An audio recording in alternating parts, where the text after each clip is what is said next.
बहुत समय पहले की बात है, जब ऋषि मांडव्य अपने आश्रम में तपस्या में लीन थे। एक दिन कुछ चोर राजा के खजाने से धन चुराकर भाग रहे थे। वे घबराहट में मांडव्य ऋषि के आश्रम में आकर छिप गए। जब राजा के सैनिकों ने उन्हें खोजा तो चोरों के साथ साथ ऋषि मांडव्य को भी पकड़ लिया और राजा के पास ले आए। राजा ने बिना जांचे परखे उन्हें चोर मानकर सूली पर चढ़ा दिया।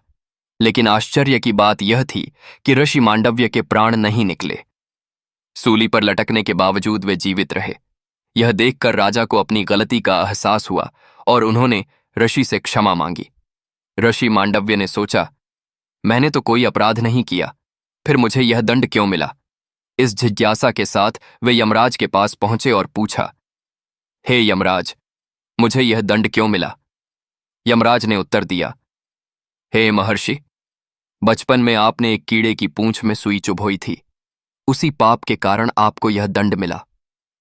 ऋषि मांडव्य ने कहा, हे धर्मराज, मैंने तो बचपन में यह किया था।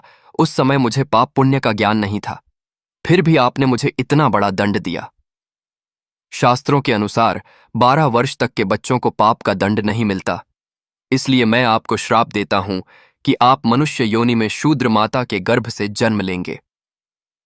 ऋषि के श्राप के कारण यमराज को मनुष्य रूप में जन्म लेना पड़ा और वे महात्मा विदुर के रूप में प्रसिद्ध हुए। विदुर अपनी नीति, ज्ञान और न्यायप्रियता के लिए प्रसिद्ध थे। उनका जीवन यह सिखाता है कि कर्मों का फल कभी न कभी मिलता है और सत्य और धर्म की राह पर चलना चाहिए।